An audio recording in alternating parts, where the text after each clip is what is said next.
The most effective leaders are skilled at utilising different leadership styles to suit different situations.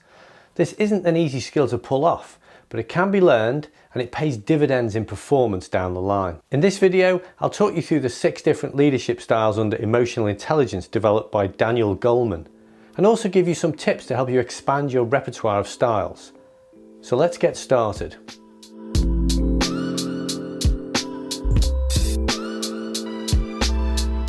For most managers and leaders, emotional intelligence is more important than pure intellect, especially when it comes to career and organisational success.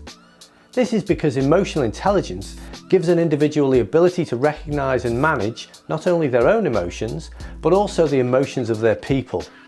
Leaders with high emotional intelligence can empathise with their employees and influence their emotional state for the good of the company and for the employee. Your employees will act and behave differently depending on the situation and their emotional response levels. In a recent study from Finland, 3 factors were identified for managers to focus on: situation factors, the goals of the organisation, and employees. After all, we are all different, and managing people is a complex business. A good leader should be able to understand the emotions of others and know how to deal with these emotions to influence a positive response from employees. When leaders develop to effectively utilise the 6 different leadership styles that Daniel Goleman developed, they become more influential, decisive, and effective.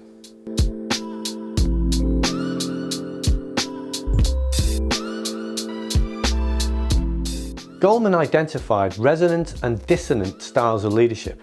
The resonant styles are authoritative, coaching, affiliative, and democratic. And the dissonant styles are pace-setting and commanding. To be effective, you should aim to use both resonant and dissonant leadership styles. And here's a look at each style, starting with the resonant styles. Let's get scratching. Authoritative leaders mobilise people towards a vision. They are continually concerned with positively energising the team to reach objectives that contribute to achieving organisational goals. Research indicates that of the 6 leadership styles, the authoritative one is most effective. And that's because standards for success are clear to all, as are the rewards. However, this style of leadership can be overbearing for many employees.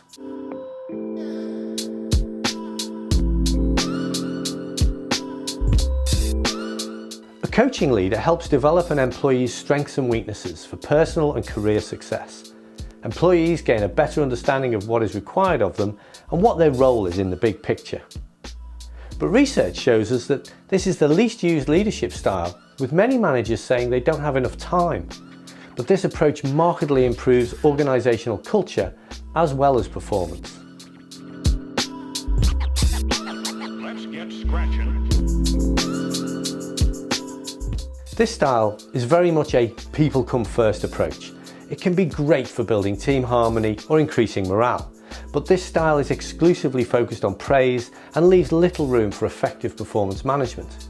The risk is that performance goes uncorrected, and leaders who are dependent on this style rarely offer advice and guidance, which can leave employees in a directionless state. Let's get scratching. With this style, the leader is giving workers real input into decisions. Democratic leaders build organisational flexibility and responsibility and help generate fresh ideas. However, the positive impact on organisational culture is not as high as you might expect. And that's because the price paid for this leadership style can be endless meetings, consultation events, and confused employees who feel leaderless. Now let's look at the 2 dissonant styles.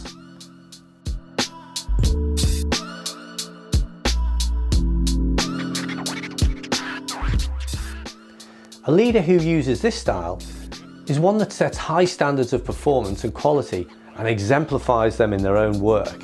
And for employees who are self-motivated and highly competent, this can have a very positive impact.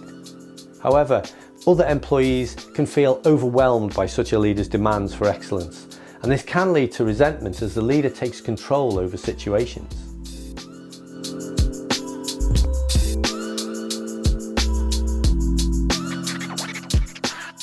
Commanding leaders demand immediate obedience from employees.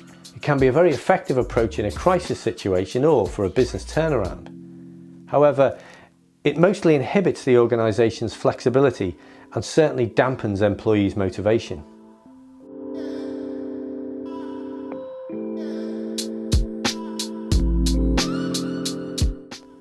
Typical responses from managers when they are presented with the 6 leadership styles are, "But I only have 2 of those," or "I can't use all of those styles, it wouldn't be natural." It is good for managers to remember that these styles can be learned and developed as you grow as a leader, and it's good practice to try and expand your repertoire of styles. To do this, follow these key steps. Step 1. Make your own personal commitment to continuously work on your leadership style and be brave by trying out new approaches. Step 2. Identify the styles that you are lacking in. Do this through personal reflection and asking for feedback from your employees, peers, and your bosses. Step 3. Understand which emotional intelligence competencies underlie the leadership styles that you are lacking and work on using these approaches in your role. Here is a table showing each style and its related competencies, and I'll leave a link below so you can get your own copy. As an example, an affiliative leader has strengths in empathy, in building relationships, and communication. Empathizing how people are feeling in any situation helps the affiliative leader to communicate effectively with an employee in a way that is highly appropriate with that person's emotions, thus helping build rapport. So, if you are primarily a pace-setting leader who wants to be able to use the affiliative style more often, you would need to improve your level of empathy and make more fruitful connections with your employees. This is not an easy process and requires energy, effort and consistency from you. But don't be put off by the challenge. If you persevere, you will grow and develop and see results for you and your employees. If you found this video useful, then please press the like button and share with your own network. And if there's any leadership subject that you'd like me to talk about, just write in the comments below and let me know.